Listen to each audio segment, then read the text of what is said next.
আমাৰ মনৰ মাজত অনবৰতে বিভিন্ন চিন্তা অহা যোৱা কৰি থাকে। তাৰে ভিতৰত বহুখিনি নেতিবাচক চিন্তাও সোমাই থাকে।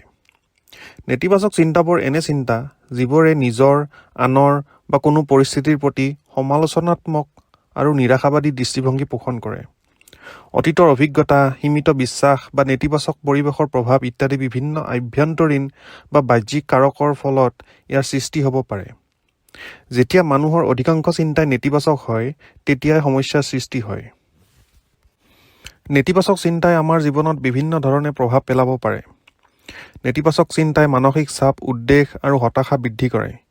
ই আমাৰ আত্মসন্মান, আত্মবিশ্বাস আৰু সামগ্ৰিক আৱেগিক সুস্থতাৰ ক্ষতি সাধন কৰে। অনবৰতে নেতিবাচক চিন্তা কৰি থাকিলে ই ক'ব নোৱাৰাকৈয়ে আত্মবিশ্বাস নাইকিয়া কৰি পেলায়। আনকি আমি নিজৰ সামৰ্থ্যক লৈ সন্দেহ কৰোঁ, বিফলতালৈ ভয় কৰোঁ আৰু ৰিস্ক ল'বলৈ বা নিজৰ লক্ষ্য আৰু সপোনক অনুসৰণ কৰিবলৈ অনিচ্ছুক হৈ পৰোঁ। নেতিবাচক চিন্তাই পৰিয়াল, বন্ধু-বান্ধৱী আৰু সহকৰ্মীৰ সৈতে সম্পৰ্কত তিক্ততা আনি দিয়ে। অহৰহ সমালোচনা, নিৰাশাবাদ আৰু অভিযোগে শত্ৰুতাপূৰ্ণ বা বিষাক্ত পৰিৱেশৰ সৃষ্টি কৰিব পাৰে, যাৰ ফলত সম্পৰ্কবোৰত সংঘাতৰ সৃষ্টি হ'ব পাৰে। নেতিবাচক চিন্তা আৰু মানসিক চাপৰ মাজত ঘনিষ্ঠ সম্পৰ্ক আছে। দীৰ্ঘদিন ধৰি নেতিবাচক চিন্তা মনৰ মাজত চলি থাকিলে শাৰীৰিক স্বাস্থ্যজনিত সমস্যা যেনে মূৰৰ বিষ, ভাগৰুৱা অনুভৱ, ৰোগ প্ৰতিৰোধ ক্ষমতা কমা বা হৃদযন্ত্ৰৰ সমস্যা ইত্যাদিয়ে আগুৰি ধৰিব পাৰে। নেতিবাচক চিন্তাই আমাৰ মনোযোগ আৰু উৎপাদনশীলতা নাইকিয়া কৰিব পাৰে। ই আমাৰ প্ৰেৰণা, সৃষ্টিশীলতা আদি নাইকিয়া কৰে। নেতিবাচক চিন্তাই আমাৰ শক্তি আৰু উৎসাহ শেষ কৰি পেলায়, যাৰ ফলত আমি আৱেগিক আৰু শাৰীৰিকভাৱে ক্লান্ত অনুভৱ কৰোঁ। মনলৈ আনন্দ আৰু পূৰ্ণতা কঢ়িয়াই অনা কামত অনুপ্ৰাণিত আৰু নিয়োজিত হৈ থকাটো প্ৰত্যাহ্বানজনক হৈ পৰে। নেতিবাচক চিন্তাই আমাৰ দৃষ্টিভংগীক সংকুচিত কৰি পেলায় আৰু সুযোগ আৰু সম্ভাৱনাৰ প্ৰতি অন্ধ কৰি পেলায়। পৰিস্থিতিত ভালবোৰ দেখা, সমাধান বিচাৰি উলিওৱা আৰু ইতিবাচক পৰিৱৰ্তনক আঁকোৱালি লোৱাৰ ক্ষমতাত ই বাধাৰ সৃষ্টি কৰে। যেতিয়া নেতিবাচক চিন্তাবোৰ আমাৰ মনত এটা প্ৰধান শক্তি হৈ পৰে, তেতিয়া ই আমাৰ সামগ্ৰিক জীৱনৰ সন্তুষ্টি আৰু সুখত যথেষ্ট প্ৰভাৱ পেলায়।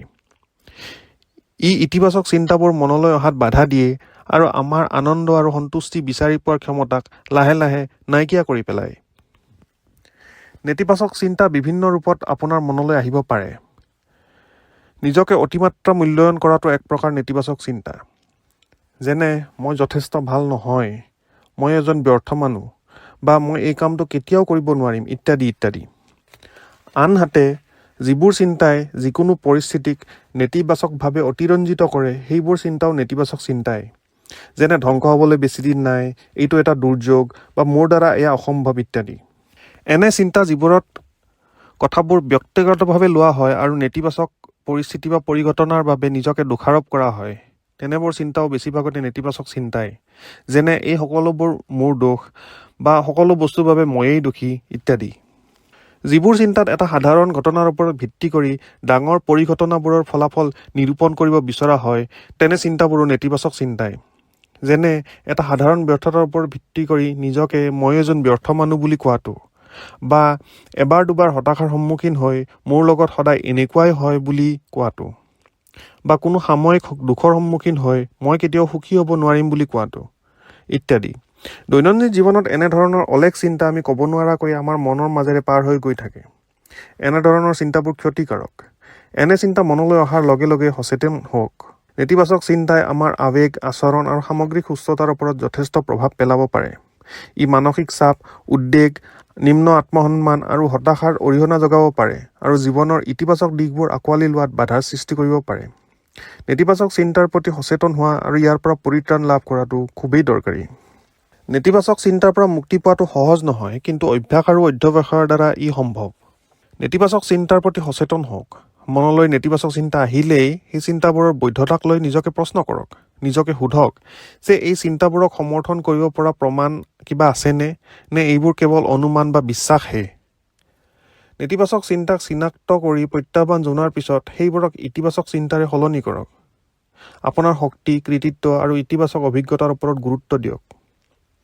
ইতিবাচক মানুহ আৰু পৰিৱেশেৰে নিজকে আগুৰি ৰাখক। আপোনাক আনন্দ আৰু পূৰ্ণতা প্ৰদান কৰা কাৰ্যত লিপ্ত হওক আৰু নেতিবাচক বাতৰি, সংবাদ মাধ্যম বা প্ৰভাৱৰ দ্বাৰা বিৰত থাকক। যিবোৰ ঘটনা আৰু পৰিস্থিতিৰ বাবে আপুনি কৃতজ্ঞ, যেনে ভাল স্বাস্থ্য, সুসম্পৰ্ক ইত্যাদি, তেনেবোৰ মনত পেলাওক।